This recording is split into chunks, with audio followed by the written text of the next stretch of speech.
Kenshi dushakira amavu n'amavuko y'intambara ku makarita y'isi, dupima amavuta y'ubutare, tukabara ibifaru n'ibisasu bya kirimbuzi, misile z'ubwoko butandukanye, cyangwa tugaca imipaka mu gutandukanya ibihugu n'ababituye. Ariko se bite niba isanganiro ry'amakimbirane akomeye hagati ya Iran, Israel na Amerika ridaturuka ku mutungo kamere uri munsi y'ubutaka cyangwa ku nyanja gusa, ahubwo rifitanye isano n'ibitangirwa mu mashuri? Uti gute? Buri gihugu ni umusaruro w'ibyo cyanditse mu bitabo by'ishuri. Uyu munsi turibaza duti ese buri gihugu cyigisha abana bacyo nibwo bugena uburyo icyo gihugu kizahangana n'abanzi bacyo mu gihe kizaza? Mu mutuzo w'isomero hafi ya za nkuta benshi tujya aho kwiga ugataha wumvise byose ari ihurizo, cyangwa mu bushyuhe bw'ishuri aho ujya nk'uri mu gihano cy'isi, niho harimo amateka y'isi tubamo none n'ejo. Munize amatwi n'umwanya nanjye mbavira umuzira umuzingo, byinshi byapfuritswe mu bitereka bumenyi bigena uko ibihugu n'ababituye bibaho none n'ejo hazaza. Byose ni mu ijwi rituje kuri DJP Global Hub, nibikunyura bibuka gukora subscribe no gusangiza abandi. Ikaze. Amateka y'uburezi muri Iran, Israel na Amerika afite aho ahurira n'imivurungano y'ikinyejana gishize, ariko imyigishirize yabyo yagiye mu nzira zitandukanye nk'isi n'ijuru. Uburezi bwa Iran bwavutse mu gihe cy'impinduramatwara yo mu 1979, bwari bugamije kurandura burundu imyumvire yabo mu burengerazuba bw'isi. Ubwa Israel bwo bwubatswe nko kwirinda kugira ngo igihugu kibeho gihinduka igicumbi cy'ikoranabuhanga binyuze mu muco bita startup nation, nk'igihugu giherereye hagati mu batacyifuriza kubaho. Naho muri Amerika uburezi bwabaye igerageza ryo guharanira uburinganire no gukaza demokarasi. Twifashishije ubushakashatsi bwa ResearchGate na The Times of Israel, turasesengura uburyo izi nzira zatumye amahanga ananirwa kumvikana, cyane ko umusaruro w'ibyayi mu bari bato mu kinyejana gishize atangiye no kugaragara cyane, dushingiye ku ntambaro biri kubera mu burasirazuba bwo hagati ndetse n'izindi zabaye urudaca muri iki kinyejana. Uburezi budasigana n'ubumenyi itangiro rya byose. Mureke tugaruke noneho ku buryo uburezi bwo muri Iran bwagiye ubwigisha abari bakiri bato mu binyejana bishize, ubu ngubu bikaba byaratugejeje mu ntambara iri kubera mu burasirazuba bwo hagati. Nyuma y'impinduramatwara yo mu 1979, Iran yinjiye mu cyiswe impinduramatwara mu muco. Uburezi nabwo bwari nk'inkingi y'imbere, kandi ntabwo bwari ubwo kumenya gusoma no kwandika gusa, ahubwo bwabaye umushinga wo gucengeza amatwara y'idini ya Islam mu bari bayituye. Nubwo bitangaje, mu gihe Iran yashaka kwitandukanya n'ibihugu byari mu burengerazuba bw'isi, yageze ku rwego rwo hejuru mu kumenya gusoma, cyane cyane mu bagore. Ariko ubu bukaka mu bwenge bwajyanaga n'indorerwamo y'imyizerere ihamye.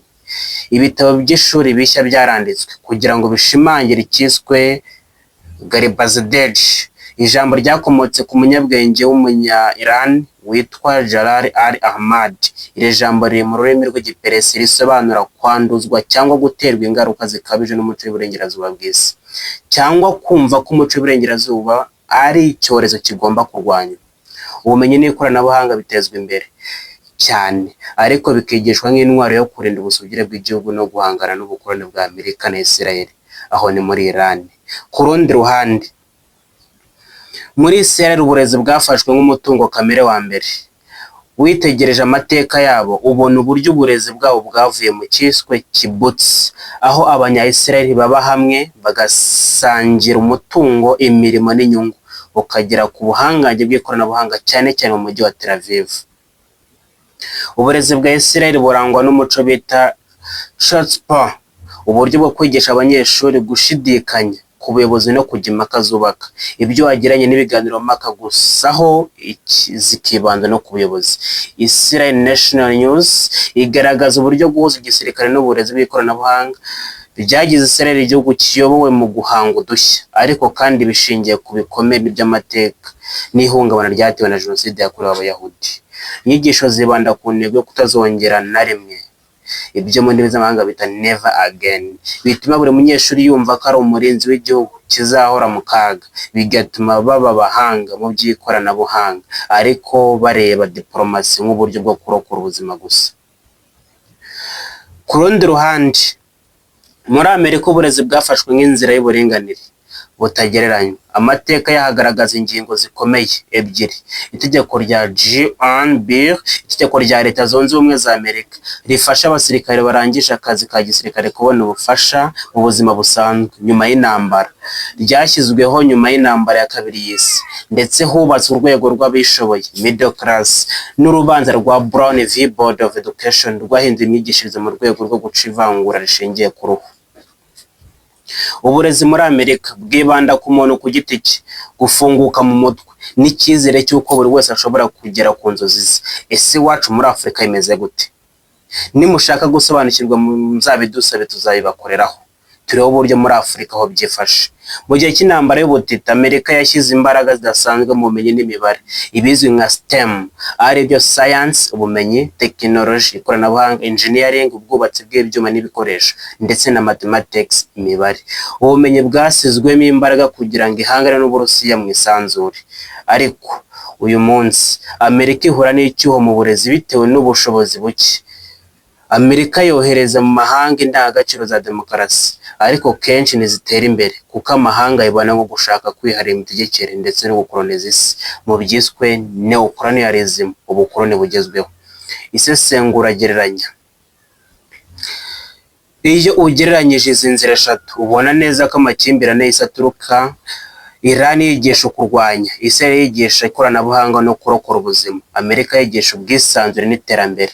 Ibi ntabwo ari ibintu byo mu bitabo gusa, ahubwo ni urufatiro rwo kutumvikana. Umwenjenyeri wa Iran, umuhanga mu byuma w'umunya-Israel, n'umunyadiplomasi w'umunyamerika bavuga indimi z'uburezi zitandukanye. Aho umunya-Iran yigishwa gushidikanya ku ntego za Amerika, umunyamerika akigishwa ku buryo bwa Iran ugomba gukosorwa. Ku rundi ruhande, umunya-Israel yigishwa ko agomba kurusha bose ubuhanga kugira ngo aticwa. N'iwacu muri Afurika aribyo twigishwa uyu munsi tutagarutseho, gusa naho ni mu bishaka tuzegeranya ibitereka ubumenyi tubisasanure. Byumvikana ko amakimbirane tubona cyangwa se byose bitugeraho mu by'ukuri bifite imvano ku byo twigishijwe mu mashuri. Ariho intwari ya Afurika Nelson Mandela yagize ati, "Education is the most powerful weapon which can use to change the world." Undi muhanga ati, "Uburezi si ukwiga amakuru gusa, ahubwo ni ugutoza ubwenge gutekereza." Aho umuzungu yagize ati, "Education is not the learning of facts but the training of the mental thing."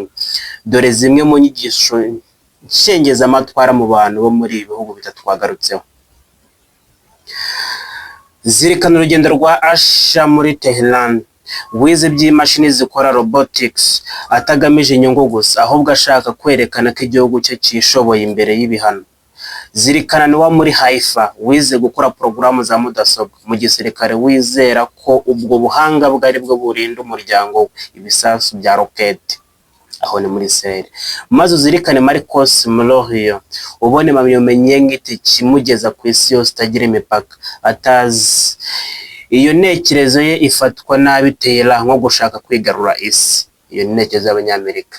Aba basore n'inkumi nibo bamaze gukarishya ubwenge muri ibi bihugu, ariko batandukanyijwe n'ibyo banyoye mu mashuri yabo. Zimwe mu nama zitangwa n'impuguke n'izi: dukoresha amamiliyari mu mutekano no muri diplomasi, ariko wenda twari dukwiye gufata akanya tukareba ibyo abana bacu biga. Amateka y'uburezi muri Iran, Israel na Amerika niyo yubatse inkuta z'urwikekwe tubona mu makuru y'uyu munsi. Ariko niba uburezi bufite imbaraga zo kubaka inkuta, se ntibushobora no kubaka amadirishya yo kureberamo no kumvikana? Mu gihe turi mu bihe by'ubushyamirane, tugomba kwibaza tuti, niki dushaka kwigisha abana bacu ku bandi banyuranye nabo?